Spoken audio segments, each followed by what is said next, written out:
या राज्याच्या निवडणुका लागण्याची शक्यता आहे आणि उभं राहून बोललो तर कदाचित आश्वासनांची खैरात होण्याची शक्यता आहे. याव करीन त्याव करीन पिठल्याच्या पिठाची शाव करीन, याव पण नाही त्याव पण नाही शाव पण नाही असं होण्याची शक्यता आहे आणि म्हणून मी बसून बोलण्याचा प्रयत्न करतो आहे. आज दादांचा स्मृती दिन आहे. आमची सर्वसामान्य माणसांची होती साजरी ती तिथी होती, तिथी. आणि जयंती आणि पुण्यतिथी कोणाची साजरी होते? जी स्वतःसाठी जगतात माणसं त्यांची साजरी होते ती तिथी होते. अलीकडं 13 दिवस सुद्धा लोक पाळत नाहीत, तिसऱ्यालाच उरका म्हणतात.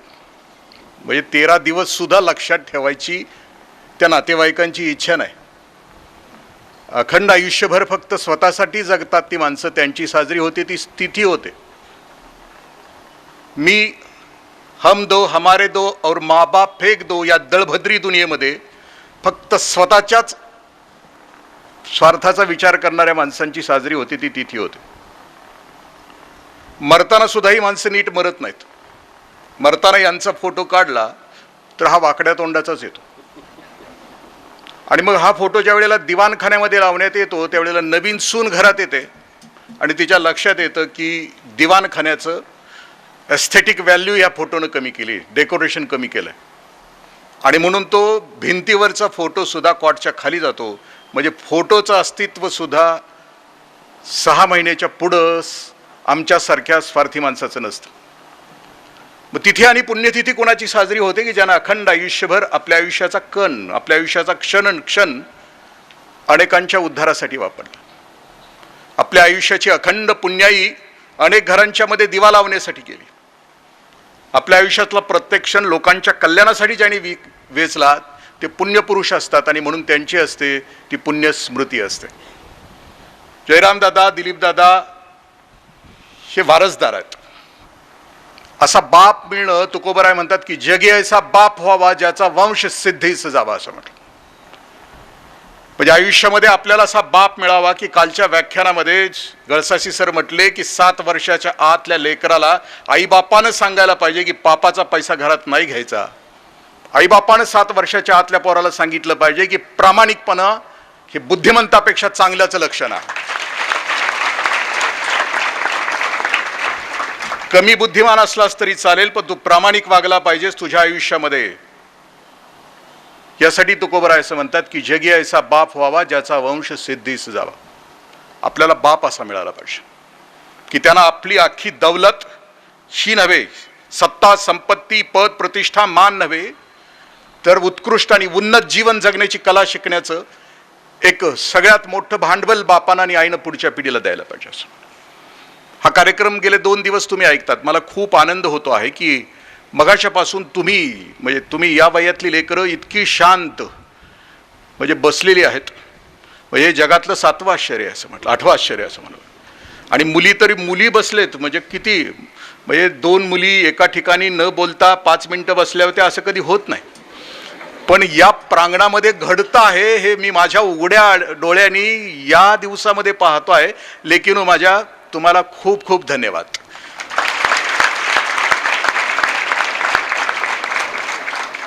व्याख्यान का ऐकायचं असतं? जगामध्ये जे बिघडवणार आहे ते विकत असतं आणि जे घडवणार आहे ते मोफत असतं. बिघडवणार आहे त्याला आधी पैसे द्यावे लागतात आणि घडवणार आहे त्याला उशिरा पैसे दिले तरी चालतात, उधार असलं तरी चालतं. दारू प्यायची असली तर अगोदर पैसे द्यावे लागतात आणि मगच दारू प्यावी लागते, कारण बिघडवणारी गोष्टीचं रोख आहे, अगोदर आहे. पण दूध उधार आहे, 1 महिन्यानंतर दिलं तरी चालतं कारण ते घडवणार आहे. घडवणाऱ्या गोष्टी खूप उशिरा, चढायला ताकद लागते, घसरायला ताकद लागत नाही. टीबी आपल्या आयुष्यामध्ये स्वतःला टीबी करून घ्यायचा असला तर टीबीच्या पेशंट शेजारी बसलं की टीबी होतो. पण पैलवान व्हायचं असलं तर स्वतःलाच बैठका काढाव्या लागतात. त्याला दुसरा पर्याय या जगामध्ये नाही. आणि म्हणून ही घडवण्याची प्रक्रिया या नाही घडलं, नाही व्याख्यान ऐकली तर काय होणार आहे समाज? काल खूप छान सांगितलं गळसाशी सरांनी, 1 वर्षानंतर कळेल की भवताल किती बिघडलाय. मग आपण ऐकलं असेल की त्या प्राचार्यांनी ते केलं कोलकात्याचं, त्यावेळेला ज्यांना माणुसकी आहे, ज्यांच्या आत हृदय आहे अशा 10,000 वारांगना कलकत्त्याच्या रस्त्यावर उतरल्या. त्यांच्या घोषणा होत्या, त्यांच्या हातामध्ये बोर्ड होते, अरे तुम्हाला तुमची वासना जिरवायची आहे ना, आम्ही आहोत, पण त्या पुण्यवान पोरींच्या मागे कशासाठी लागता.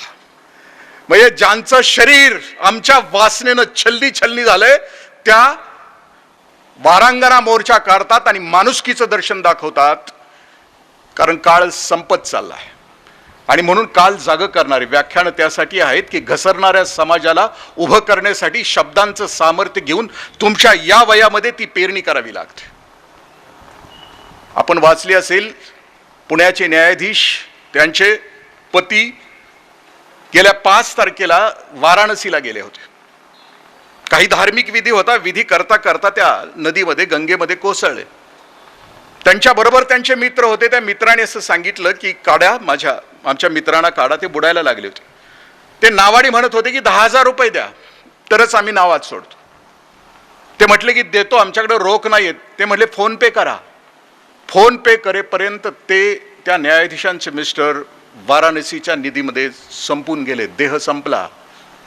बाळानो, आम्ही कुणाचीच किंमत, मग काल जे सांगितलं होतं ना, माणूस नावाची जात प्रेम, जिव्हाळा, माणुसकी या सगळ्या गोष्टीवर जगते आहे आणि त्या कालावधी आपण मध्ये आहोत. सुजित कुट्टन नावाचा मुलगा चेन्नईच्या 12वीला आहे. तो धावपटू आहे आणि तो तामिळनाडू स्टेटच्या धावपटूंच्या स्पर्धेमध्ये त्या दिवशी त्याचा शेवटचा राऊंड आहे आणि त्यावेळेला तो मैदानावर आहे आणि त्याचे वडील इंटेन्सिव्ह केअर युनिटमध्ये शेवटचा श्वास मोजतात. इकडं मुलगा पहिला आला आणि तिकडं वडिलांनी शेवटचा श्वास घेतला.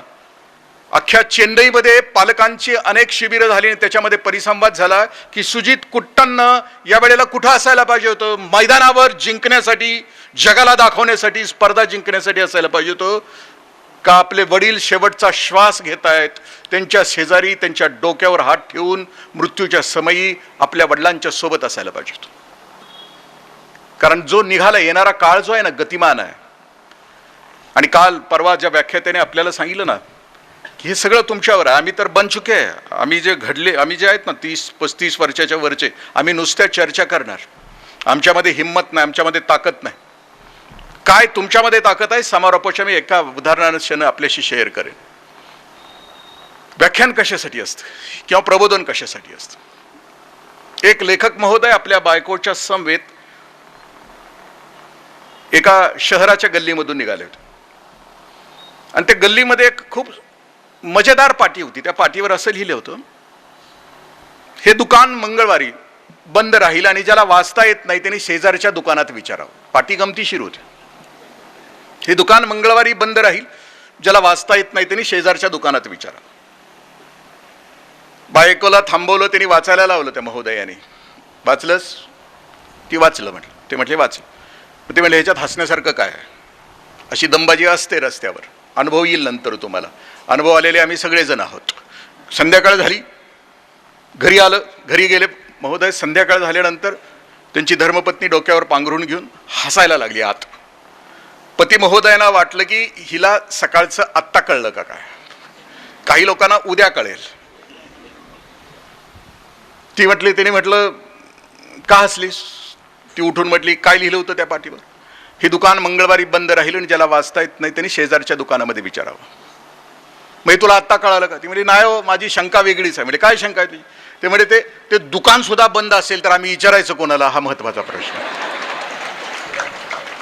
प्रबोधनाची दुकानं बंद झाली बाळांनो. प्रबोधनाची दुकानं बंद झाली की तुमच्या वर्षाचा बाप श्रीमंत आहे म्हणून 16 वर्षाचं पोरग पोर्शे नावाची गाडी घेऊन बाहेर पडेल, 2 पोरांना जिवंत मारेल आणि पापाच्या पैशामध्ये रक्ताचे नमुने सुद्धा बदलून घेईल. आणि हा समाज घातक असतो भविष्यासाठी, कारण आपण ते करू शकणार नाही, कारण आपली संख्या खूप कमी आहे. आणि म्हणून प्रबोधनाची आवश्यकता आहे. घडणं या शब्दाचाच मुळामध्ये अर्थ आहे की नको ते टाकणं आणि हवं ते कवटाळणं. ज्ञानेश्वरीमध्ये ओवी खूप सुंदर आहे, विधी ते पाळीत, निषेधा ते गाळीत. म्हणजे जीवन जगत असताना विधिवत आहे, मला घडत असताना जे विधिवत आहे त्याचा स्वीकार करायचा आणि जे नको आहे त्याचा त्याग आणि धिक्कार करायचा आणि आयुष्य संपूर्ण मॅच्युअर परिपूर्ण रीतीने जगायचं, हा त्याच्यातला गोष्ट. मला काल सरांनी सांगितलं की 7 वर्षापर्यंत घडतं. पण बाळानो, दिदी आणि दादानो, 7 वर्षानंतर तुमच्या वाट्याला आलेला समाज कसा आहे? कारण ज्या वेळेला बाहेर पडतो आहे मी, त्यावेळेला 16, 17, 18 तास आपण त्या समाजामध्ये आहोत. समाजाचा प्रभाव किती असतो माणसाच्यावर आणि त्याचा परिणाम एखाद्या माणसावर किती होऊ शकतो. एक चित्रकार, खूप मोठा चित्रकार, आणि तो ज्या समाजामध्ये राहत होता तो समाज न्यायप्रिय होता, सत्यप्रिय होता, प्रेमानं ओतप्रोत भरलेला होता. त्यामुळे त्याचंही मन तसंच होतं.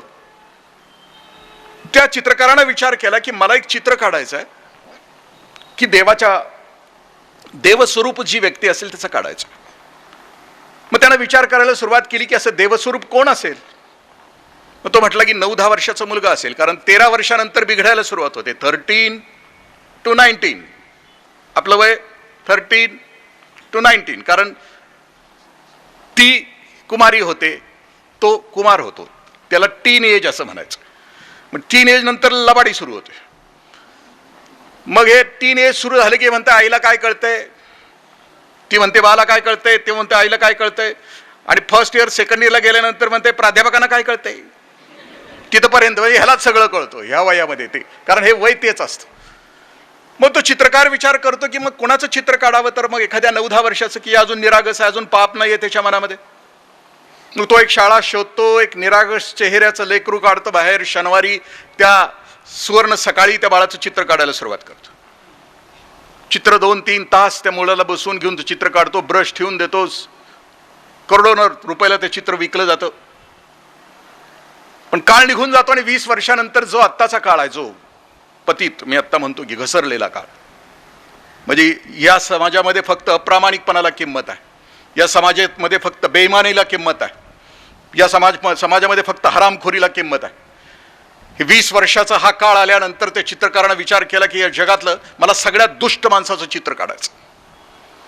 मग त्याला कुठं शोधायचं. मग त्याचं चिंतन सुरू झालं की जगातले जेवढे तुरुंग आहेत त्या सगळ्या तुरुंगाची रजिस्टर त्यानं बोलवली, आणि त्या रजिस्टरमध्ये सगळ्यात क्रूर, अनेक खून, अनेक बलात्कार केलेला असा कुणी आहे का गुन्हेगार, त्याचा शोध सुरू केला. मग एक अंडा सेलमध्ये सापडला. खूप खून, खूप बलात्कार, खूप मारामारी. 28-29 वर्षाचा तरुण हातापायामध्ये काढण्या, आणि मग जेलरची, त्या सरकारची परवानगी काढल्यानंतर त्या दोन्ही हातापायामध्ये काढण्या असलेल्या त्या गुन्हेगाराला त्या सुवर्ण सकाळी त्या चित्रकारानं आपल्या दारामध्ये आणलं, त्या जेलच्या दारामध्ये आणलं. चित्र काढणं सुरू झालं. काढता काढता ब्रश फिरवता फिरवता असं लक्षात आलं, त्या चित्रकाराच्या आणि दोघांच्याही लक्षात आलं की हे डोळे एकमेकाला याच्या अगोदरही टक्कर दिलेली आहे, या डोळ्याने एकमेकाला. त्या चित्रकाराने विचारलं, 20 वर्षापूर्वी मी एका लेकराचं चित्र काढलं होतं. तो गुन्हेगारही म्हणतो मीही विचार करतोय की असंच माझं चित्र 20 वर्षापूर्वी कोणी काढलं होतं. एका 9 वर्षाच्या निरागस बाळाचं रूपांतर एका भयानक 29 वर्षाच्या गुन्हेगारामध्ये आम्ही केलं. मग आम्हाला हे जर काढायचं नसेल, हा जर प्रतिकूल काळ असेल, हा जर विचित्र काळ असेल, तर आम्हाला ठरवायचं, आम्हाला भविष्य ठरवायचं नाही. आज 7-8 वर्षापर्यंत आई वडिलांनी आमची भाषा, आमचे संस्कार आम्हाला जे दिलं, तिथं नंतर या जगाच्या बाजारामध्ये आल्यानंतर मग मला आता ठरवायचं माझं भविष्य कोणतं असलं पाहिजे, मी कोण असलं पाहिजे. मग हे घडत असताना पहिला प्रश्न मी स्वतःला विचारायचं की मी कोण आहे, माझ्यामध्ये कोण लपलं. दुर्दैवानं होतं काय की आम्हाला कुणीतरी काउन्सिलर, कोणीतरी वेगळा माणूस शिकवतो की तू कोण आहेस, तुझ्यामध्ये आत कोण आहे. मगाशी सर म्हटले की बिल्डर हा शब्द बदनाम झालाय, बदनाम. सब म्हणजे ट्रोलर्सच जग आहे. मग आम्ही त्यांना डेव्हलपर असं म्हणतो, विकसक असं म्हणूया. म्हणजे असं क्रीडाईचं पण बदलता आलं तर बघा, तुम्ही विकसक आहे, फक्त ते तिकडचं बघा, पुतळ्याचं, रस्त्याचं, पुलाचं, ते तुमचं तुम्ही बघा, त्यात काय आपण नाही आहे. फक्त ते करत असताना ते तुमचं तुम्ही बघा. फक्त आपण विकसक म्हणून काम करत असताना त्या ताकदीनं, म्हणजे बदललेला शब्द असं म्हटलं. मग तिथंपर्यंत आपल्या स्वतःचा विकसक आपल्याला व्हायचा, डेव्हलपर व्हायचा. आपल्याला कॉन्ट्रॅक्टर नाही व्हायचं, कंत्राटदार नाही व्हायचं, तर आपल्याला डेव्हलपर व्हायचं आहे स्वतःच. मग मला डेव्हलपर व्हायचं आहे तर माझ्या आयुष्याचं ब्लूप्रिंट माझ्याजवळ असायला पाहिजे की मी कोण आहे, माझ्यामध्ये कोणतं सामर्थ्य आहे, मी कोण आहे. ज्यांना खूप लवकर कळतं मी कोण आहे त्यांना भविष्य खूप, जसं की मोक्षगोंडम विश्वेश्वरय्या 12, 13, 14 वर्षाचे असताना गोकाकच्या धबधब्याजवळ पोहोचले. 12 वर्षाचं वय आहे. आपण कधी गेलात त्या शरावती नदीच्या त्या काठाला, गोकाकच्या धबधब्याला असे चार धबधबे आहेत, चार मोठे. एक रवरव धबधबा म्हणून खूप मोठा आहे की तो खूप गोंगाट करतो, प्रचंड पाण्याचा तो प्रपात आहे. आणि त्या पर्यटनाच्या ठिकाणी जे जसे असतात तसं प्रत्येकाचं त्याच्याकडचं बघण्याचा दृष्टिकोन असतो. म्हणजे समजा गुलाबाची बाग बघायला काश्मीरमध्ये वेगवेगळ्या आपल्या आपल्या दृष्टिकोनानुसार माणसं गेली. गुलाबाच्या फुलाचा व्यापारी गेला तर तो त्या एकरमध्ये ते गुलाब किती निघतील त्याचं तो गणित करेल. चित्रकार गेला तर त्या गुलाबाचं खूप छान चित्र काढेल. प्रियकर गेला तर तो शायर लिहिल, फूल है गुलाब का उसे हरदम सिगा करो, अगर होगी मुलाकात तो मिलने का वादा करो. तो असेल शायर. तो आपल्या परीनं त्या फुलाकडे बघेल, त्याची किंमत, कारण त्याचा दृष्टिकोन त्याच्याकडे बघण्याचा तो. एखादा गुलकंदाचा व्यापारी गेला तर म्हणेल की ह्या एकरामध्ये किती गुलकंद निघेल. तो त्याचा दृष्टिकोन आहे, त्याला दिलं जातं ते. मग मी कोण आहे तसा मला निसर्गानं, दिदी आणि दादानं आपल्या प्रत्येकाला आतमध्ये एक हुंकार दिलाय की मी कोण आहे आतमध्ये. आणि मग तो शोध घेतो. मग ज्या वेळेला मोक्षगुंड विश्वेश्वरय्या उभे राहत आहेत त्या गोकाक, 12-13 वर्षाचं वय, प्रपात प्रचंड पाण्याचा, 12व्या वर्षी हा माणूस हाताची घडी घालतोय आणि त्या रवरव नावाच्या त्या धबधब्याकडे बघतो आणि विचार करतोय की अरे एवढं मोठा पाणी, एवढं खूप पाण्याचा प्रपात आहे, याच्यामध्ये विद्युत निर्मिती होऊ शकते, का नाही करायची. 12व्या वर्षी ते विचार करतायत. निघाल्यानंतर पुन्हा वाटेहून घरी जाण्याच्या प्रवासात, बेंगलोरला जाण्याच्या प्रवासामध्ये दुसरा विचार 12-13 वर्षी त्यांच्या मनामध्ये येतोय की अरे एवढं नदीचं पाणी जातंय वाया, तर मी असे बाहू पसरले तर मी हे पाणी अडवू शकतो. धरणाची दुसरी संकल्पना मोक्षगुंड विश्वेश्वरय्या यांच्या मनामध्ये. पुण्याच्या COEP मध्ये इंजिनियर झाले. इंजिनिअरिंगची पदवी घेऊन परत जात असताना, रेल्वेचा प्रवास करत असताना मध्येच त्यांनी साखळी ओढली. साखळी ओढल्यानंतर त्यांच्या जवळ पोहोचल्यानंतर त्यांना विचारलं की तुम्ही साखळी का ओढली. विश्वेश्वरय्याने सांगितलं की पुढं रूळ तोडण्यात आलेला आहे, बघून घ्या. म्हणजे रेल्वेतून प्रवास करत असताना जातिवंत इंजिनियर, कणाकणामध्ये आणि रोमामध्ये तांत्रिक ज्ञान असणारी व्यक्ती, नुसत्या पटरीच्या रुळाचा आवाज बदलल्यानंतर त्यांच्या लक्षात येते की पुढे कुठेतरी रूळ तुटलेला आहे. घरी पोहोचतायत. COEP मध्ये पहिले आलेत. मुंबई PWDची ऑर्डर पण हातामध्ये आहे. आणि घरी पोहोचतायत कारण तो आनंदाचा उत्सव आहे. मी डिग्री घेतली, इंजिनिअरिंगची डिग्री घेतली. त्या दिवशीची सकाळ आहे, पाऊस थोडा थोडा पडलेला आहे आणि ते बाहेर येत आहेत. खूप प्रसन्न वातावरण. ज्या दिवशी आम्ही जिंकलेला असतो, ज्या दिवशी आम्ही आपल्या आयुष्यामध्ये काहीतरी प्राप्त केलेलं असतं, त्या दिवशी आमचा आनंद आतमधून वाहत असतो. ते बाहेर उभे आहेत, खूप आनंद आहे आतमध्ये. आणि त्याच वेळेला समोर एक वयस्कर 80-90 वर्षाची वृद्ध स्त्री, डोक्यावर लाकडाची मोळी आहे आणि डोक्यामध्ये पाण्याचं सिंचन आहे, डोळ्यामध्ये पाणी आहे दुःखाचं. मध्येच उभा आहेत मोक्षगुंडम विश्वेश्वरय्या आणि स्वतःलाच प्रश्न विचारतायत की आत्ता क्षणभरापूर्वी आनंदाचा महोत्सव साजरा करत असणारा मोक्षगुंडम विश्वेश्वरय्या खरा, MV खरा, का आत्ता समोरचं दुःख आणि यातना बघितल्यानंतर आत ज्याच्या हृदयामध्ये खळबळ झाली तो मोक्षगुंडम विश्वेश्वरय्या खरा. आणि मग तिथून पुढे ठरवलं त्यांनी की अखंड आयुष्य मी राष्ट्राला समर्पित करणार. भाकरा नानगल, महाराष्ट्रामध्ये शाहू महाराजांनी बांधलेलं राधानगरी धरण, कावेरीवर बांधलेलं धरण, असे तो हिमाचल, जेवढी मोठी धरणं विश्वेश्वरय्यांच्या कालावधीमध्ये बांधली, त्यांनी आपल्या ज्ञानाचा उपयोग करून 102 वर्ष मोक्षगुंडम विश्वेश्वरय्या जगले.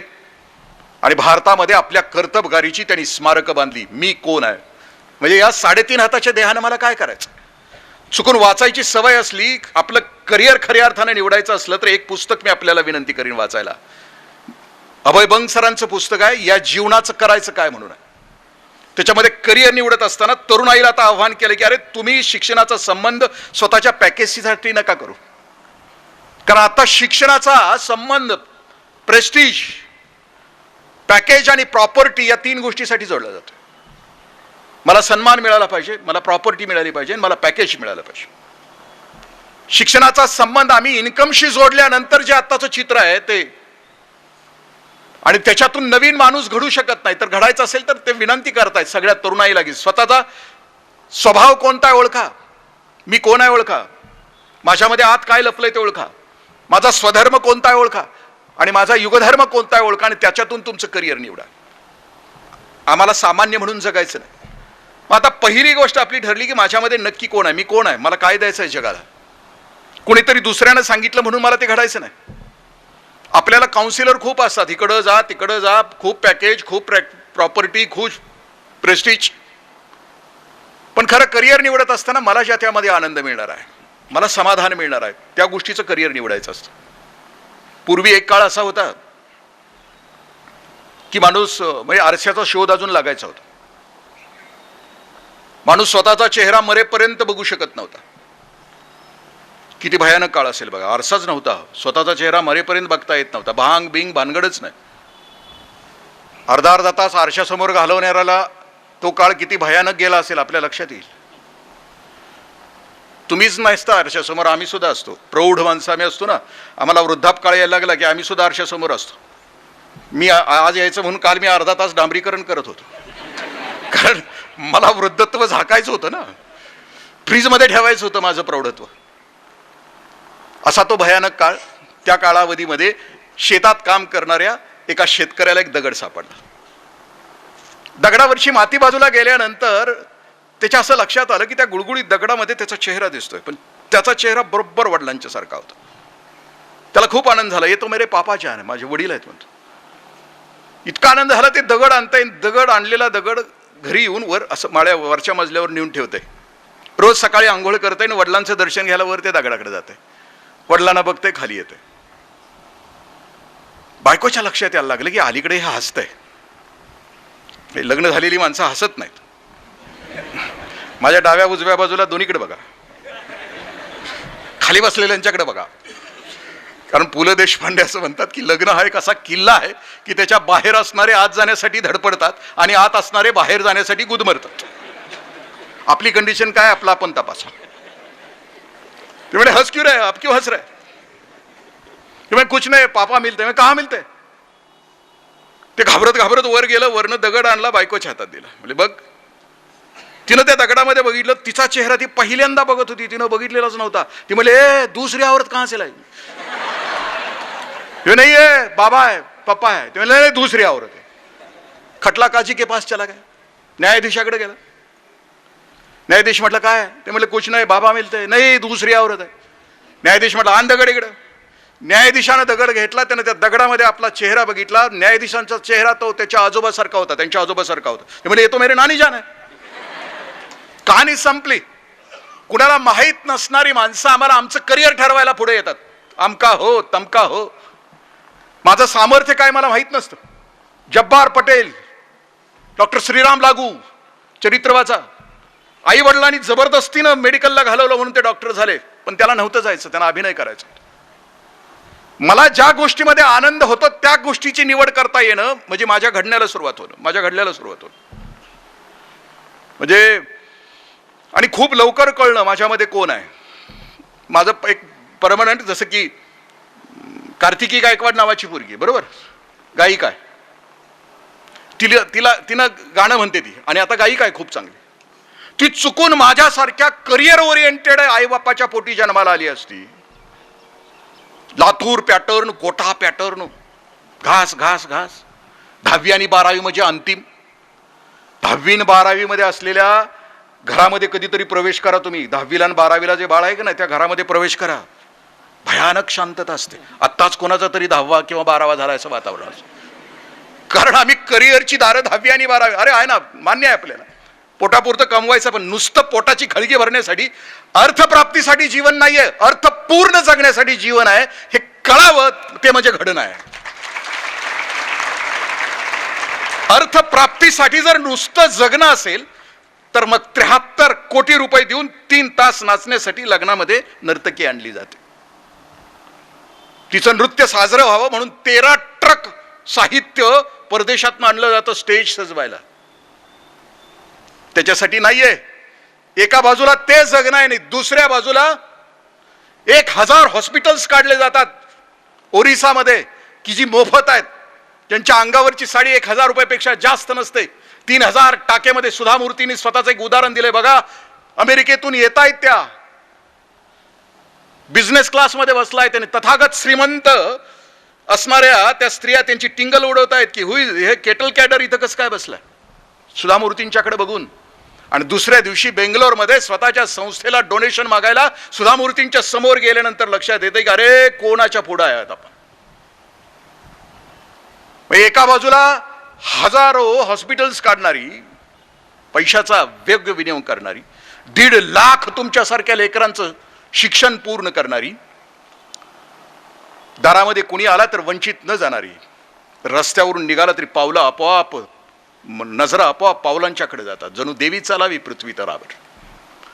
म्हणजे प्रेस्टीज पॅकेजला अमान्यता नाही आमची. नीतिमंत श्रीमंती आणि नीतिमंत श्रीमंतीचा उपयोग अनेकांचे अश्रू पुसण्यासाठी असेल तर ते खरं करिअर आहे आणि त्या करिअरसाठी घडणार. मग मी कोण आहे? जसं की कार्तिकी गायकवाड, ती गाणं गाते, तिला आनंद आहे. ती जर डॉक्टर झाली असती, इंजिनियर झाली असती तर नाही ना, ती सुखी नाही. पैसे मिळतील तिला, ती जगेल, पण ती सुखी आणि आनंदी नाही होणार. तिला दिलाय निसर्गानं, गळा दिलाय, ते दिलेला गळा तिच्या आईवडिलांच्या लक्षात आला की बाबा हिला गळा आहे, हिला गायिका केलं पाहिजे, ती सुखी होईल. आता इंद्रजित देशमुख नावाच्या प्राण्यानं जर गाणं गायचं ठरवलं तर तुम्ही राहाल का या मंडपामध्ये?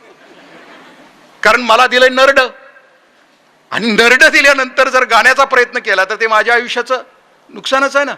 जे नाही दिलं, जे माझ्याकडं नाही, ते जर मी होण्याचा माझ्या आयुष्यामध्ये प्रयत्न केला तर ते माझ्या आयुष्याचं नुकसान आहे आणि माझ्या भविष्याचं नुकसान. दिदी आणि दादानं काल जसं गळसासी सरांनी सांगितलं की प्रत्येकजण वेगळा आहे, निसर्गानं प्रत्येकाला वेगळं केलंय.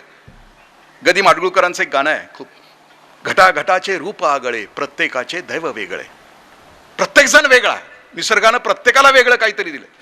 निसर्गाच्या मॉडेलमध्ये आजपर्यंत माणूस नावाची जात जन्माला घातल्यानंतर एवढ्या 3 इंचामध्ये किती मॉडेल्स तयार केलीत बघा. एक मॉडेल दुसऱ्या मॉडेल सारखं नाही. इंद्रजित देशमुख हे असं आहे ना, असलं एक पण मॉडेल ह्याच्या आधी पण नव्हतं, ह्याच्या नंतर पण नसणार आहे आणि आता पण नाही आहे. एकमेव मॉडेल, दुसरं नाहीच आहे मॉडेल. म्हणजे एवढ्या 3 इंचामध्ये सगळं बसवलंय, 3 इंचामध्ये सगळं बसवलंय. कलर, नाक, डोळे, केवढा कौन चित्र कौन शिल्पकार आहे. प्रत्येक जण वेगळा आहे. तसं आपण आपल्या आई बाबाच्या पोटी वेगळे आहोत, प्रत्येक जण वेगळे आहोत. कुणी जाई आहे, कुणी जुई आहे, कुणी मोगरा आहे.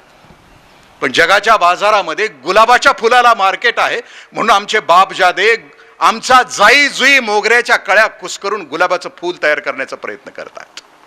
असं होत नसतं. आम्हाला आनंद मिळेल त्या क्षेत्रामध्ये. मी प्रयत्न केलाय गाण्याचा. मी शिरोळा गटविकास अधिकारी होतो 25-30 वर्षापूर्वी, आणि त्यावेळेला अजित कडकडे तिथं गाणं गायला यायचे. नरसोबाच्या वाडीला या बाजूला घाट आहे, पलीकडच्या गौरवाडच्या बाजूला घाट आहे, ती इकडे बसायच्या हजारो श्रोते, मी ऐकायला जायचो. कडकडेंचा तो पहाडी आवाज आणि ते गाणं सुरू व्हायचं, निघालो घेऊन दत्तांची पालखी वाटवळणाची. आवाज पहाडी, गाणं इतकं मस्त की त्या पंचगंगेच्या पाण्यावर असे तरंग यायचे. ऐकल्यानंतर वाटायचं की आता मला त्या दिवशी वाटलं की अरे आपल्याला बी यायला पाहिजे गायला, आपल्याला पण यायला पाहिजे. शिरोळच्या शेजारी नांदणी नावाचं गाव आहे, तिथे एक शिक्षक होते. त्या शिक्षकांना मी फी दिली, म्हटले गुरुजी मला शिकवायला यायचं, ऑफिस संपलं की मला शिकवायला यायचं, गाणं शिकवायला यायचं. गाणं शिकवायला ते रोज संध्याकाळी यायचे 7 ते 8.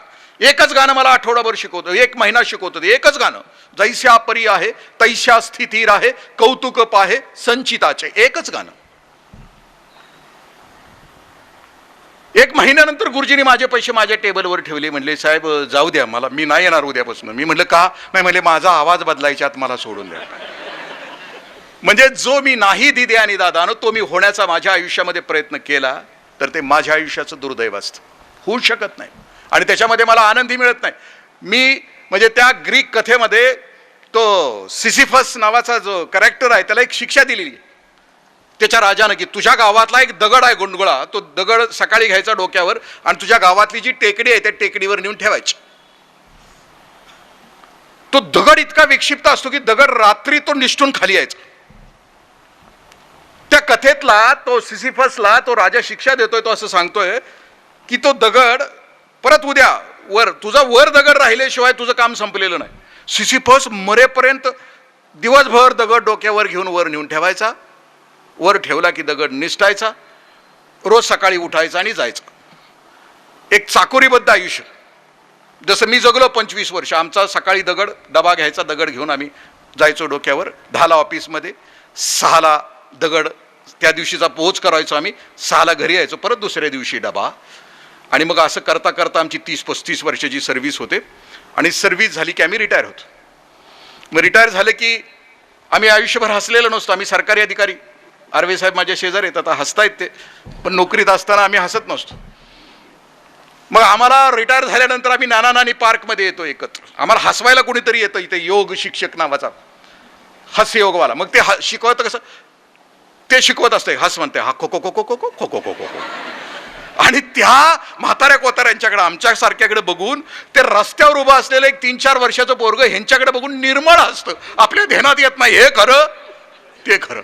कारण अखंड आयुष्यभर नकली खुशी मस्ती कधी जिंकलेलीच नसते. कारण ज्या क्षेत्रामध्ये जायचं असतं त्या क्षेत्रामध्ये आम्ही जातच नाही. अखंड आयुष्यभर गुलामी, आणि त्या गुलामीच्या पलीकडचं आयुष्य जगता येणं म्हणजे जीवन घडणं असतं. कल्पना चावला, माझा आणि कल्पना चावलांच्या आईवडिलांशी, त्या घराण्याशी खूप जवळचं नातं आहे. आपण जे युवा संस्कार शिबिर घेतो घारेवाडीला, तिथं पापाजी, त्यांची कल्पना चावलांचे आईवडील 2-3दा येऊन गेले. मी पुण्यात उपायुक्त असताना कल्पना चावलांचे वडील माझ्या घरी यायचे. त्यांची टायरची फॅक्टरी होती, त्या फॅक्टरीचं काही साहित्य घ्यायचं असलं तर ते पुण्यात यायचे, माझ्या घरी 3-4 दिवस राहायचे आणि जायचे. माझी चिमुरडी पोरं लहान होती, त्यांना सांगा, माझी चिमुरडी पोरं लहान होती. ती पापाजींच्या खोलीत राहायची, दोघं मिळून तिथं झोपायची. रात्रभर माझी पोरगी प्रश्न विचारायची की कशी होती मॉन्टू दीदी, कशी होती कल्पना, कशी होती. तिला 5व्या वर्षी कळालं होतं की मला कोण व्हायचं. अख्खं कुटुंब उन्हाळ्याच्या दिवसामध्ये ज्या वेळेला गच्चीवर झोपायचं, आकाशामध्ये यान जायचं, विमान जायचं, रॉकेटचा धूर दिसायचा, आणि मग कल्पनानं आपलं करिअर निश्चित केलं की मला अवकाशामध्ये झेप घ्यायचे, भरारी घ्यायचे. तिचं स्वप्न सुरू झालं. अभ्यासाच्या खोलीमध्ये सुद्धा तिचं जे टेबल होतं, त्या टेबलच्या काचेच्या खाली सुद्धा तिनं रॉकेट आणि विमानाची चित्र लावलेली होती. समोर भिंतीवर अभ्यासाच्या खोलीमध्ये विमान आणि रॉकेट. कारण टार्गेट निश्चित झालं होतं, मला भरारी घ्यायची आहे, माझं स्वप्न अवकाशामध्ये जायचं.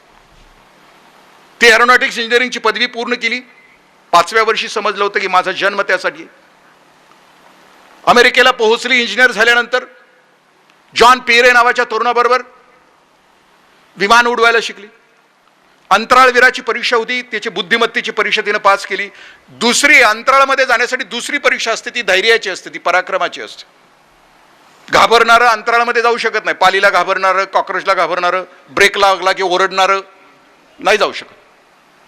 धैर्याची परीक्षा कोणती असते की तुम्हाला एका खोलीमध्ये बंद करण्यात येतं. समोरून प्रखर प्रकाश डोळ्यावर, कानावर कानठिळ्या वाजवणारा आवाज, मृत्यूचा क्षण त्या खोलीमध्ये तुमच्या समोर उभा करण्यात येतो. आणि नंतर मृत्यूच्या क्षणाला तुम्हाला प्रश्न विचारला जातो.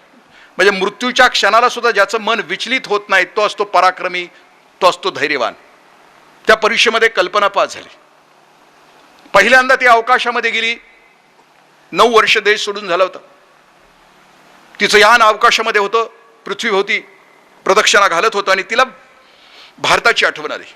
तिला देश बघायचा होता.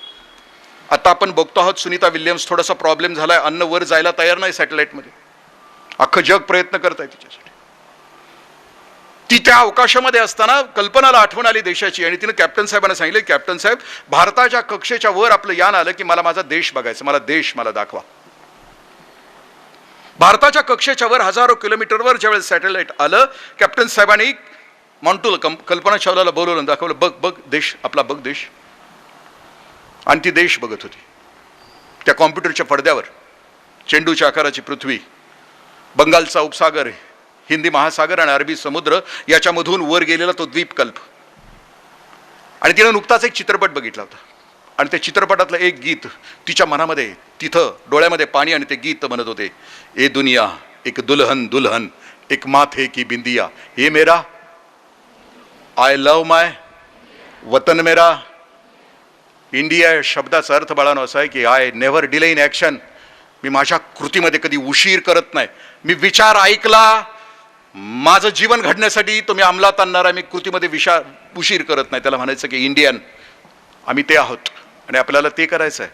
आपल्याला तो इंडियन नाही व्हायचं. भारत माझा कधी कधी देश आहे. आम्ही सारे भारतीय अलग अलग आहोत. माझ्या जातीचा माणूस, माझ्या धर्माचा माणूस, माझ्या प्रांताचा माणूस हाच माझा भाऊ आहे. माझा देश माझा खाऊ आहे. खाऊन खाऊन संपणार आहे. संपल्यानंतर फाटतील, एकमेकांना लुटतील, पुन्हा नवे साम्राज्यवादी येतील, पुन्हा गांधी टिळक उभे राहतील, त्यांचे पुतळे उभे राहतील, खुर्च्यावर बगळे बसतील, पुन्हा आम्ही एक होऊन नारा देऊ, हम सब एक है, हिंदू मुस्लिम भाई भाई, हिंदू सिख भाई भाई, हिंदू ईसाई भाई भाई, हिंदू जैन भाई भाई, जमलंच कधी तर हिंदू सुद्धा भाई भाई.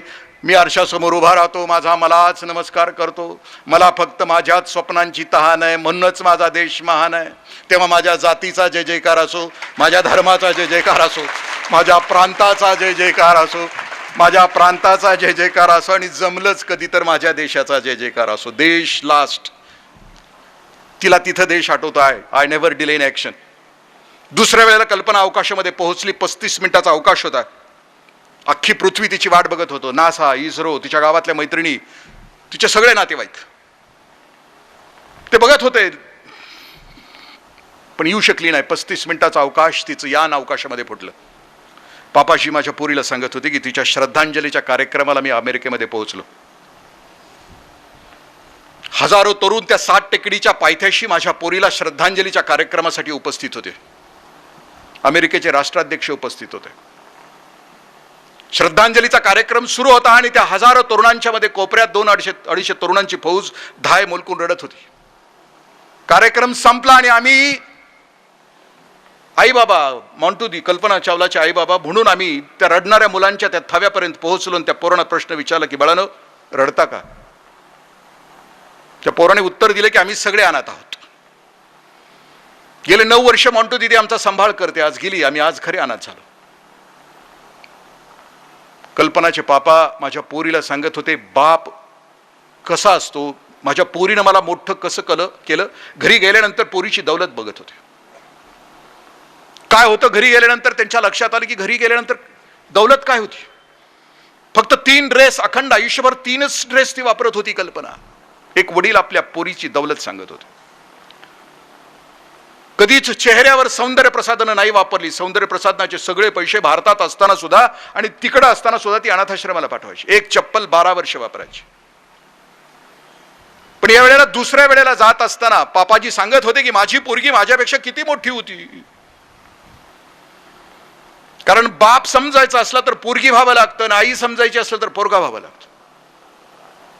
मी प्राचार्य होतो ग्रामसेवक ट्रेनिंग सेंटरला. माझा एक मित्र आला, मला म्हणलं का इंद्रिया 3री पोरगी झाली. म्हटलं बरं झालं, मडा अर्धा तास जमिनीवर राहील.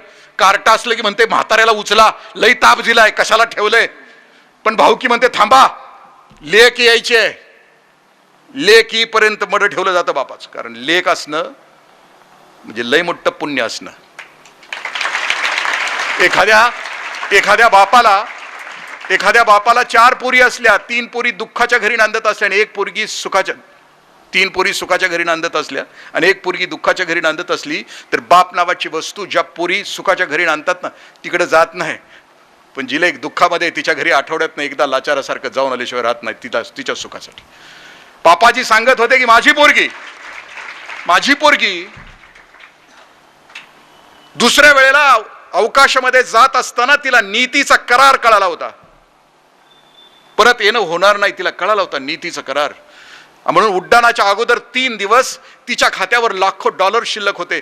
पण उड्डाणाच्या आदल्या दिवशी माझ्या पोरीनं लाखो डॉलर्स अमेरिकेच्या त्या सगळ्या अनाथाश्रमाला वाटून टाकले होते. $0 रक्कम तिच्या खात्यावर होती. माझी पोरगी माझ्यापेक्षा खूप मोठी होती. वय वर्ष 38. घडणं या शब्दाचा अर्थ की मी कोण आहे, मी इथं कशासाठी आलो. 3री गोष्ट तपश्चर्या आणि संपवून.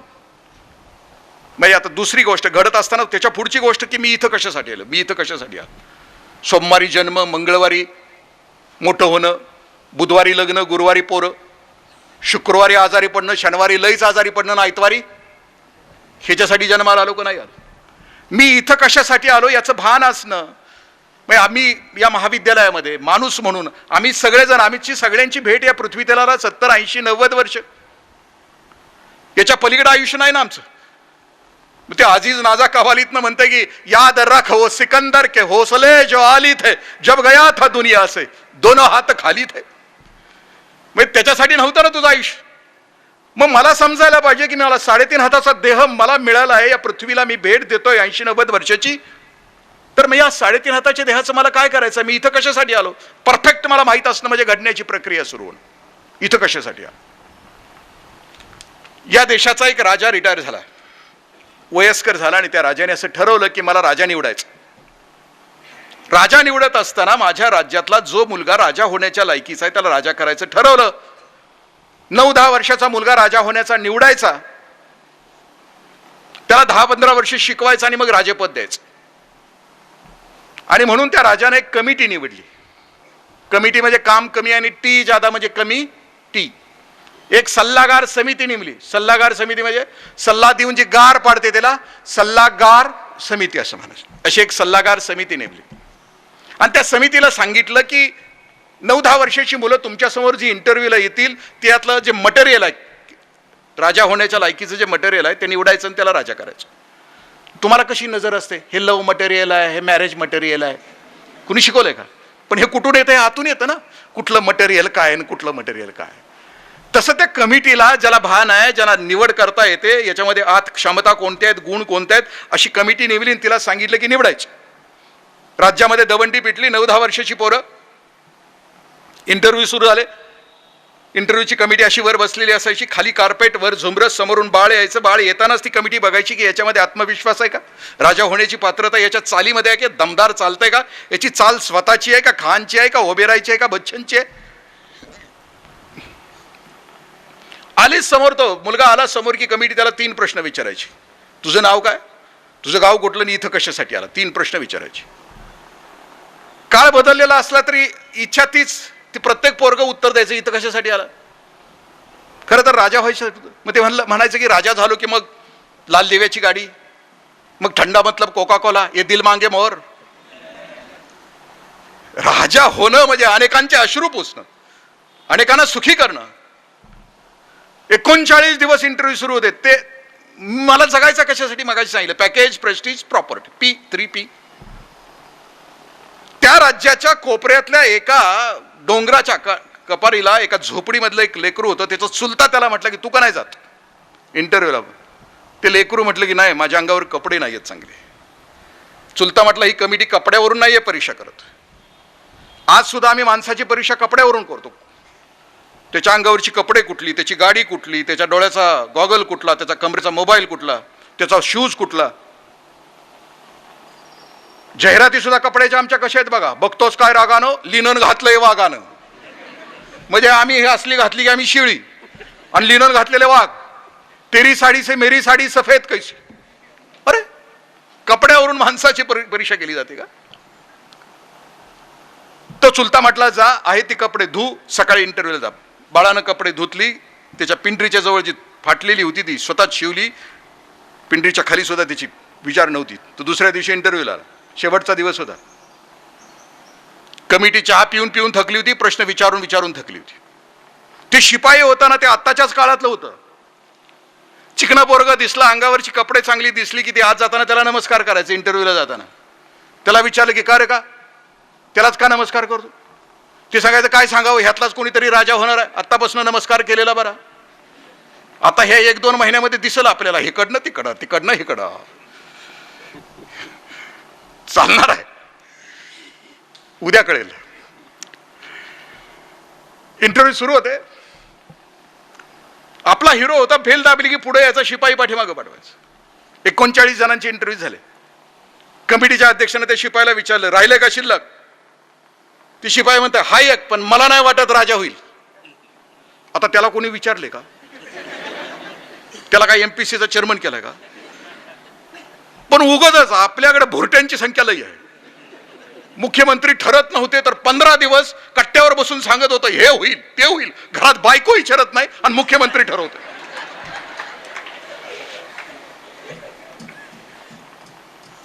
त्या शिपायाला म्हणते दे पाठवून, इंटरव्ह्यू घेऊन टाकू. स्टेच्या भानगडी सुरू आहे, स्टे येण्यापेक्षा इंटरव्ह्यू घेऊन टाकू. आपल्या बाळाने एंट्री केली. हिरो आहे आपल्या कहाणीचा. चालताना दमदार चालत होता. त्याची चाल कुठल्या खानची, ओबेरायची नव्हती, कुठल्या बच्चनची नव्हती. झुकेगा नाही सालामधलं ते कोणते, पुष्पा नाम समज के, काय ते तसली पण की काय ते तिरुवल्ली काय गाणं आहे गे. उग स्लीपर घाला येत नाही, नीट अन करतोय शायनिंग मारतोय. आपला हिरो त्यानं एंट्री टाकली, त्याची एंट्री होती एखाद्या जंगलात चालणाऱ्या सिंहासारखी, दमदार पावलं, जणू जंगलातून एखादा सिंह चालावा, जणू एखादा काळवीट चालावं, जणू आझाद हिंद सेनेच्या फौज त्याच्या गाण्याच्या चालीवर चालावते बाळ, तशी पावलं टाकत होतं. कदम कदम बढ़ाए जा, खुशी के गीत गाए जा, जिंदगी है कौम की, कौम पे लुटाए जा. प्रत्येक पाऊल दमदार होतं. लेकरू पुढं आलं. कमिटी प्रश्न विचारून विचारून थकली होती. पहिले 2 प्रश्न कमिटीने विचारलेच नाही, डायरेक्ट तिसरा प्रश्न विचारला की इथं कशासाठी आला. त्या बाळानं हाताची घडी घातली, ज्यानं प्रश्न विचारला होता त्याच्या नजरेला नजर दिली आणि त्याला सांगितलं की राजा होण्यासाठी आला. असं उत्तर आजपर्यंत कुणीच दिलं नव्हतं. कमिटी उठली, त्याला खांद्यावर घेतलं, त्याला नाचली, तूच आमचा राजा. महाराजा सयाजीराव गायकवाड मी कहाणी सांगतो आहे. वय वर्ष 9. मी इथं कशासाठी आलो, मी इथं महाविद्यालयामध्ये कशासाठी आलो, मी इथं मंडपामध्ये गेले 1 तास 1.5 तास, किंवा कालचं परवाचं व्याख्यान, उद्याचं व्याख्यान, मी इथं कशासाठी. कान देऊन ऐकणार, मी घडणार. कारण सर जसे म्हटले की अगोदर भाषा, नंतर विचार आणि नंतर घडणं आहे माझं. मग आता विचार बलवान करायचे असतील तर मगाशी मी एक सूत्र सांगितलं की विधिते पाळीत, निषेधाते गाळीत. विधिवत ज्या गोष्टी आहेत त्याचा स्वीकार. मग आता सगळ्यात वाईट गोष्ट कोणती आहे? मोबाईल. अजून सुद्धा पाठीमागं काही जण विनम्रतेनं, अजून खाली ज्यांच्या मान आहेत ना, हे विनम्र नाही आहेत, त्यांचा कारभार चालू आहे. कोण तिकडं ह्यांची वाट बघतंय काही कळायला मार्ग.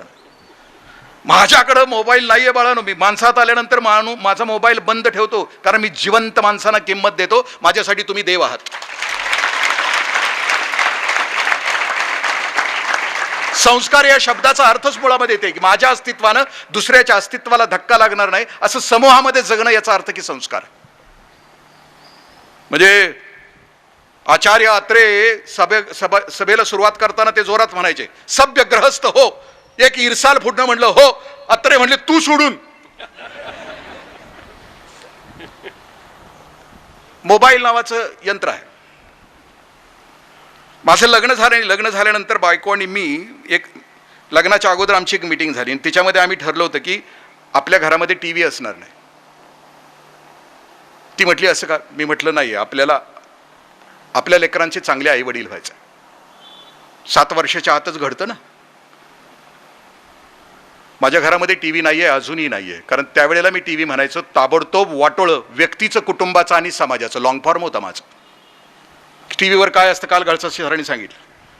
सासू सून संवाद, ते सगळे. सासू सारखी सूचना करते ती, सून सूचना न ऐकणारी, सासरा सासू सुनेच्या भांडणामध्ये संस्कारा टाकणारा. टीव्ही असणार नाही ते खोका असणार नाही. पण आता घराची संपत्ती कशावरून ओळखली जाते की तुमच्या घरात टीव्ही किती इंची आहे, चिपका आहे का. कारण त्यावेळेला मला माहित होतं की माझ्या घराचं नुकसान, माझ्या पोरांचं नुकसान टीव्ही करणार आहे. नाही टीव्ही आजपर्यंत घरात. 10,000 पुस्तकांची माझी वैयक्तिक लायब्ररी, माझी लेकरही माझ्यासोबत वाचतात. कारण लक्षात येतं ना बापाचं काय चाललंय, लक्षात येतं ना. तुम्ही व्हॉट्सअप युनिव्हर्सिटीमध्ये काल एक पत्र येतं, एक मुलगी सांगते 9वीचा 8वीच्या मुलाला निबंध दिलाय. त्या मुलानं सांगितलं की तुम्हाला काय कोणत्या विषयावर निबंध लिहायचा आहे तो लिहा. मग त्या टीचर संध्याकाळी तो निबंध तपासतायत आपल्या घरात. त्यावेळेला त्यांचे मिस्टर शेजारी आहेत, ते मोबाईलवर आहेत. त्यांची आई पलीकडे आहे, ती मोबाईलवर आहे. त्यांची बहीण पलीकडे आहे, ती मोबाईलवर आहे. आणि निबंध तपासता तपासता त्या टीचर एका निबंधाजवळ येत आहेत आणि डोळ्यातून पाणी रडतायत. आणि त्या पोरानं निबंधाचं टायटल काय त्या पोराचं, मी मोबाईल असतो तर बरं झालं असतं.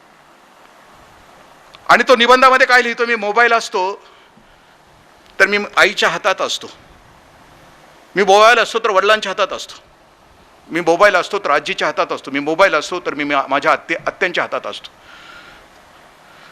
मला काही शेअर करायचं असलं तर मी आईजवळ जातो, वडिलांच्या जवळ जातो, आत्याच्या जवळ जातो, आजीच्या जवळ जातो. पण माझ्याशी कुणी शेअरच करत नाही, कारण सगळेजण आपापल्या मोबाईलमध्ये असतात. मी मोबाईल असतो तर. पत्र खूप डिटेल आहे, मी नाही आपल्याशी शेअर करत. डोळ्यातलं पाणी येत असताना शेजारचे त्यांचे पतिराज त्या टीचरला असं विचारते, तू रडते का? ती म्हणते बघा ना पोरानं निबंध लिहिलाय, असं असं लिहिलंय, वाचून दाखवलं नाही. मग ते म्हणते कोण पोरगा आहे? त्यावेळी ते टीचर सांगतात की हा निबंध तुमच्या आणि माझ्या पोरानंच लिहिलाय, कारण ते तुमचं माझं पोरगच आहे आणि माझा स्टुडंट पण आहे. त्या पोरानं असं लिहिलंय की माझे कदाचित मी मोबाईल असतो तर.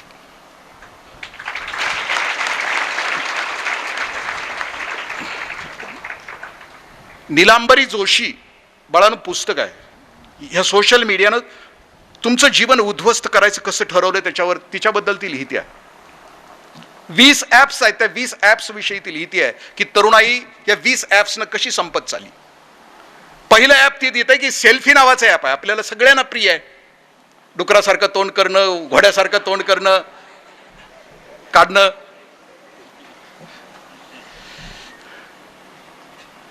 रोज 50 ते 60 आत्महत्या जगामध्ये होत आहेत त्या सेल्फीनं. त्याला फिल्टर आहेत, कारण 2 आहेत. फोटो ते सेल्फी चांगली आली नाही आणि सेल्फी ग्रुपवर टाकल्यावर अंगठा मिळाला नाही.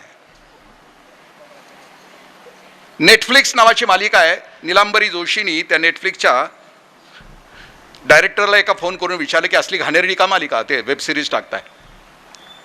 तिनं लिहिलंय आत्ता या देशातल्या तरुणाईचं स्क्रीन टायमिंग आहे 13 ते 17 आवर्स तासाचं आणि स्लीपिंग टायमिंग आहे तरुणाईचं 1.5 ते 2 तासाचं. यांचा कॉन्सन्ट्रेशनचा पिरियड तुमचा 20 सेकंदावर आलाय की जो कोरोना कालावधीमध्ये 4 मिनिटाचा होता. सायंटिफिकली तिनं प्रूव्ह करून दिलंय. नेटफ्लिक्सच्या मालिकांच्या मधून सकाळी बाळ ते लावतंय वेब सिरीज, ते दिवसभर 12-13 तास वेब सिरीज संपेपर्यंत खाता पिता त्याच्यावरच 13-17 तास. आणि त्या वेब सिरीजमध्ये काय आहे? हिंसा, घृणा, सेक्स, व्हल्गॅरिटी, लैंगिकता. ह्या नीलांबरी ताईंनी त्या वेब सिरीजच्या त्या डायरेक्टरला फोन करून विचारलं की असलं घाणेरडं का करतायत. त्या नालायक बेजबाबदार डायरेक्टरने उत्तर दिलंय नीलांबरी ताईला की मला जगभरातल्या तरुणाईला झोपू द्यायचं नाही, त्यांच्या मस्तकात मला हिंसा, घृणा, द्वेष, मत्सर आणि सेक्स घालायचा. बाळानं रोज 45,000 मेसेजेस वेगवेगळ्या भाषांच्या मध्ये द्वेष आणि मत्सरांचे तुमच्यावरून आढळत आहेत. ठरवायचं आहे मला. कुमार मंगलम बिर्ला त्यांची फॅमिली आहे, करोडोंचा बिझनेस आहे. मोबाईल त्यांच्या घरातला सगळ्यांचा मोबाईल 9:30 ते 5:30 फक्त चालू असतो. 5:30ला घरी आलं की आईच्या पायाजवळ मोबाईल ठेवला जातो. संध्याकाळी 8 ते 9:30 अख्खी कुमार मंगलम बिर्लांची फॅमिली एकत्र जेवते. एकत्र 1.5 तास काय जेवतात, कारण आदल्या रात्री घरातल्या प्रत्येक मेंबरनं पुस्तकाची 10 पानं वाचायची आणि 37 पुस्तकांची 10 पानांचं चर्चा रोज संध्याकाळी जेवताना टेबलवर होते. उगाच कुणी कुमार मंगलम बिर्ला होत नाही. करोडोंचा बिझनेस असलेल्या घरातला मोबाईल 9:30 ते 5:30. ह्याचा ₹1.5 बिझनेस नाही आणि डोक्यावर पांघरून घेऊन कुठला बिझनेस करतोय कुणास ठाऊक. मनू 1, मनू 2, पिलू 1, पिलू 2. अरे पिलू कुत्र्याच्या पिलाला म्हणते. लास्ट घडण्यामधलं फक्त शेवटच्या प्रेरणा मी आपल्याशी शेअर करतो. आपली सगळ्यात मोठी घटनेची प्रेरणा मगाशी सांगितलं, पुन्हा आईबापांच्याकडे येतोय मी. लास्ट समारोप करतो. 2001 साली 12वीच्या बोर्डाच्या परीक्षेमध्ये मुंबईच्या धारावीच्या झोपडपट्टीतला सलील नावाचा मुलगा पहिला आला. पहिला आल्यानंतर त्याचे प्राध्यापक त्याच्या झोपडीमध्ये त्याचा सत्कार करायला पोहोचले. त्या झोपडपट्टीतून जात असताना दुर्गंधी, गोंधळ, प्रचंड गजबज. झोपडीत पोहोचल्यानंतर प्राध्यापकांच्या लक्षात आलं की सलीलच्या झोपडीमध्ये फक्त 2 सतरंज आहेत, स्टो आहे आणि काही शिजवायचं साहित्य. सलीलला प्रश्न केला की सलील, एवढ्या प्रतिकूल परिस्थितीमध्ये तू पहिला कसं काय आला? एवढा गोंधळ, एवढी दुर्गंधी, एवढं रोगराईचं वातावरण, आमच्या कार्ट्याला माटेपासून काटेपर्यंत सगळ्या शिकवण्या, पण कार्ट पास सुद्धा होत नाही आणि तू कसं काय पास झाला? आता सलील उत्तर देतो की सर, मी 7वीला होतो, माझी बहीण 4थीला होते. माझे वडील माथाडी कामगार होते. 7वीला असताना माझे वडील जग सोडून निघून गेले. आई घराच्या बाहेर कधी पडली नव्हती. उपासमार सुरू झाली, आमची शाळा बंद पडली. पण एका क्षणाला आईची जिद्द, आईनं ठरवलं पोरांना शिकवायचं म्हणून आईनं शेजारच्या अपार्टमेंटमध्ये धुण्या भांड्याचं काम चालू केलं. 8-10 घरामध्ये माझी आई धुण्या भांड्याचं काम करायची. सकाळी जायची आहे ती, संध्याकाळी यायची. दिवसभर 8-10 घरामध्ये. दुपार जिथं होईल तिथं शिळा तुकडा खायची. सर सकाळी जायची आहे ती, संध्याकाळी यायची. उत्पन्न सुरू झालं, शाळा सुरू झाली, आमची संसार सुरू झाला. पण वर्षभरानंतर दिवसभर पाण्याच्या सहवासाने एक दिवशी आईला सर्दी झाली आणि आईची सर्दी TB वर गेली आणि आईनं घरामध्ये अंथरूण पकडलं. सर आईला TB झाली, पुन्हा उपासमार सुरू झाली, पुन्हा शिक्षण थांबलं. मग आम्ही दोघांनी मिळून विचार केला की आपल्याला आता नाही, आईला जगवायचं आहे, म्हणून आम्ही दोघांनी मिळून धारावीच्या झोपडपट्टीतल्या चौकामध्ये एक चहाचा गाडा टाकला. मी 5-6 तास चहा करू लागलो, माझी बहीण 3-4 तास चहा करू लागली. पैसा येऊ लागला, आईचा आजारपण, तिचा औषधोपचार सुरू झाला, आमचं शिक्षण सुरू झालं. आई बरी होईल असं वाटत होतं, पण सर नाही झाली बरी. खाऊन टाकलं TBनं तिला. तिच्या अंगावरचं मांस सगळं संपलं, हाडाचा पिंजरा फक्त शिल्लक राहिला आणि आईच्या श्वासाची शेवटची घरघर सुरू झाली. सर आईला मरायचं होतं, तडफडत होती, पण तिला मरताना काहीतरी सांगायचं होतं आईला, पण तिचा आवाज माझ्यापर्यंत पोहोचत नव्हता. इतकी क्षीण झाली होती सर. तिचा क्षीण आवाज माझ्या कानापर्यंत पोहोचावा म्हणून मी खाली बसलो. सर आईचं डोकं मांडीवर घेतलं, माझा कान आईच्या तोंडाजवळ नेला. आई जोरात ओरडली, पण तिचा आवाज खूप क्षीण होता. आई फक्त इतकंच म्हणाली, सलील शिक, बहिणीला शिकव, इतकंच म्हणाली सर. आणि आईनं शेवटचा श्वास घेतला. पण मृत्यूनंतर आईचे डोळे उघडे होते सर, सताड उघडे, जणू माझ्याकडे बघतायत. सर आई निघून गेली. आमचं चहा करणं शिकणं सुरू होतं. 10वी नंतर 11वीत आलो. 17 वर्षाचं वय, दिल दोस्ती दुनियादारीचं वय, मस्ती करायचं वय ना. कारण दुर्दैवानं पराक्रमाचं वय आणि मोहाचं वय एकच असतं. पराक्रमाच्या वयामध्ये पराक्रम सोडून जर मोहाच्या क्षणाला आमचं पाय घसरलं तर भविष्यकाळ आमच्यासाठी अंधारामध्ये असतो. ज्याला असामान्य व्हायचं आहे, ज्याला राजहंस व्हायचं आहे, त्याच्यासाठी पराक्रमाच्या वेळेला दुसरीकडे कुठेही बघून चालतच नाही. कारण पराक्रमाची वाट ही हार्डवर्कची आहे, दुसऱ्या कशाचीच नाही. मोहाच्या क्षणाला घसरला तो घसरला. सर 11वीचं वय होतं, कॉलेजचं वय होतं, दिल दोस्ती दुनियादारी. सर वाटायचं की क्लास बुडवावा, मॅटिनीला जावं, क्लास बुडवावा, कॉलेजच्या कॅन्टीन मध्ये बसून वडापाव खावा, क्लास बुडवावा, एखाद्या श्रीमंत पोराच्या मोटरसायकलवर बसून शायनिंग मारावी. सर वाटत राहायचं. का नाही वाटत? मी तरुण होतो ना. पण सर ज्या वेळेला मला वाटायचं ना की मी क्लास बुडवावा, मॅटिनीला जावं, क्लास बुडवावा, कॉलेजच्या कॅन्टीन मध्ये बसून वडापाव खावा, क्लास बुडवावा, एखाद्या श्रीमंत पोराच्या पाठीमागे बसून शायनिंग मारावी. सर ज्या वेळेला वाटायचं ना, त्या प्रत्येक क्षणाला मरतानाचे आईचे डोळे माझा पाठलाग करतायत असं मला वाटायचं. आणि आईचे मरतानाचे प्रत्येक शब्द माझ्या कानात घुमत राहायचे, सलील शिक, बहिणीला शिकव. सर आईच्या शेवटच्या शब्दांनी माझ्या पतनाच्या प्रत्येक क्षणाला मला जागं केलं आणि सांगितलं की सलील शिक. म्हणून मी घडलो सर. घडण्याच्या प्रक्रियेमध्ये सगळ्या प्रेरणा मेल्या तरी चालतील, पण काल सांगितलेले घलसाळी सरांची डोकावून बघा. आई कष्ट करत असेल, काम करत असेल, रात्री चुकून आईच्या पायावरचं चादर बाजूला पडली, त्या आईच्या पायाच्या भेगामध्ये जर गंगा यमुना सरस्वती दिसल्या तर लक्षात येईल की मला काय करायचं भविष्यात, मला काय घडायचं आहे. कधी बापाचे कष्ट दिसले तर लक्षात येईल की मला भविष्यामध्ये काय करायचं. घडणं या शब्दाचा अर्थ की या जगामध्ये 2च निरपेक्ष माणसं तुमच्या आयुष्यामध्ये आहेत. कोणताही तुमच्याकडून अपेक्षा नाही, त्यांचे डोळे तुमच्याकडे आहेत, वाट बघतायत तुम्ही सिद्ध होण्याचे, तुम्ही पराक्रमी होण्याचे. प्रत्येक दिलदार तरुण आणि तरुणीचा एकच ध्येय असलं पाहिजे की मी सिद्ध होणार, मी पराक्रम करणार माझ्या आयुष्यामध्ये आणि मी माझ्या आई वडिलांना माझ्या आयुष्यातली सर्वोत्कृष्ट भेट देणार आणि ते माझ्यासाठी घडणं असणार. आम्ही ज्या वेळेला क्लास 1 अधिकारी आर्वे सर ज्या वेळेला झाले अधिकारी, त्यांना विचारा की त्यांनी आईला फोन केला असेल, वडिलांना फोन केला असेल. मी झालो त्यावेळेला त्यांना विचारा पलीकडून आई बोलली का? बोलू शकत नाही रे बाळानो. ज्या वेळेला तुम्ही पराक्रम करता आणि आपल्या आईबाबांना सांगताना आई बोलू शकत नाही. ज्ञानेश्वरीमध्ये एक ओवी आहे, शब्द विन संवादी जय, बोला आधी भेदी जय प्रमेय. असे शब्दाशिवाय असतं ते प्रेम, जे निरपेक्ष प्रेम असतं ना, ते काही मागत नाही तुम्हाला, फक्त तुमच्या आयुष्याची उंची मागतं. तुम्ही घडला, तुम्ही या जगाच्या बाजारामध्ये स्वतःला सिद्ध केलं, ते तुमचं घडणं आहे. आणि त्यासाठी तर तुमचा जन्म आहे, दुसरं काय? जे निरपेक्षरितेनं माझ्या आयुष्याची घडण बघण्यासाठी उत्सुक आहे, त्यांच्यासाठीचा त्यांच्या आयुष्याचा तो सोन्याचा दिवस आपल्या कर्तबगारीने सिद्ध करणं म्हणजे घडणं आहे. आणि तो तुम्ही घडाल अशी अपेक्षा. मला तो विषय दिला होता लास्ट शिक्षक दिनी. शिक्षकांना अभिवादन करत असताना उत्कृष्ट शिक्षकाची लक्षणं श्रीमे माटे सरांनी सांगितलेली आहेत. तसे शिक्षक तुमचे असतील अशी अपेक्षा करतो. 9वीचा वर्ग होता, शिक्षकांची साठी आदरांजली शेवटचा वर्ग. 9वीचा वर्ग होता.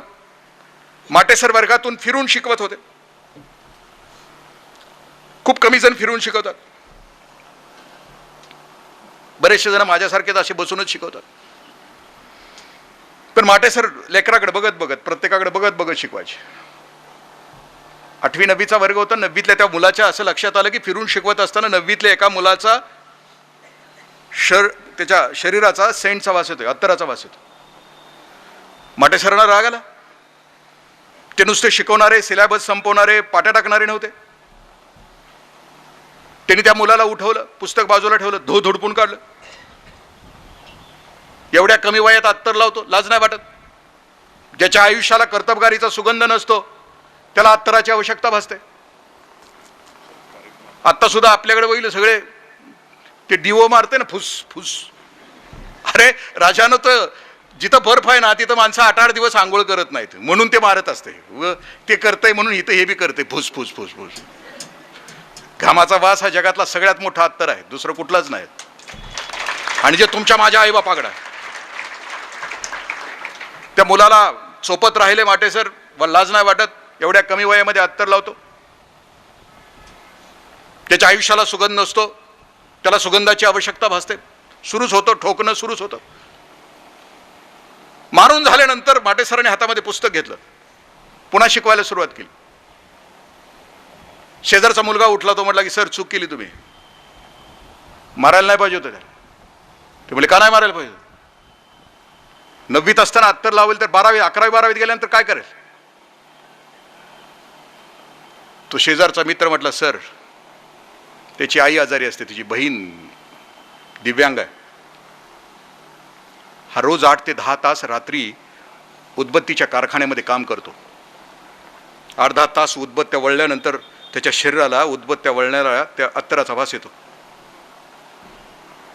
त्याचा वास आहे ना, तो शायनिंगसाठी नाही येतो. त्याच्या शरीराचा वास येतो ना, तो शायनिंगसाठी नाही, त्याच्या कष्टाचा वास आहे. माटेसर लिहित आहेत, माझ्या हस्तातलं पुस्तक गळून पडलं. मी धावत त्या लेकराकडे गेलो, त्याला घट्ट मिठी मारली आणि त्याच्या मस्तकावर अश्रूंचा अभिषेक केला.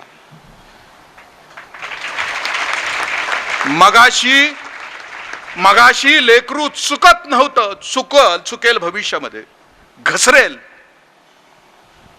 म्हणून मारणारा होता तो बापाचा धाक होता. आणि चुकीच्या कारणासाठी लेकराला मारलं तर लेकरू आणखीन बिघडेल म्हणून घट्ट मिठी मारून मस्तकावर अभिषेक करणारा होता, ती आईची हाक होती. शिक्षक तुमच्या माझ्या आयुष्यामध्ये तुमचे चांगले शिक्षक आठवा, कायम तुमच्यावर प्रेम करणार, नजरेनं तुमच्या सगळ्या सुखदुःखामध्ये सहभागी होणारे. त्यांच्या हृदयामध्ये बापाचा धाक आणि आईची हाक असते. त्यांचा हेतू तितकाच असतो की तुम्ही सुखी व्हावं, संपन्न व्हावं. अशा समस्त शिक्षकांना जे आपल्याला घडवतात त्या सगळ्यांना मनापासून त्यांचा आदर आणि कृतज्ञता व्यक्त करतो. मला बोलवलं आणि जवळजवळ 1.25 ते 1.5 तास, एवढं सोपं नाही. कारण व्याख्यान 1 तासाचं असतं, कीर्तन 2 तासाचं असतं, सिनेमा 3 तासाचा असतो, तमाशा 4 तासाचा असतो आणि गोंधळ रात्रभर असतो.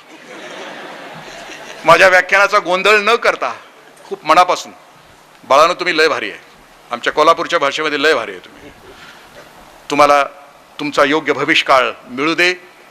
5-10 वर्षानंतर जगाच्या बाजारामध्ये तुम्ही यशस्वी व्हा, कीर्तिवंत व्हा. आणि पुन्हा मला या कॅम्पसमध्ये कधी बोलवलं तर 10 वर्षानंतर तुमच्या कर्तबगारीच्या कहाण्या सांगणारा भाट होण्याची संधी मला द्याल. धन्यवाद. जय हिंद, जय महाराष्ट्र.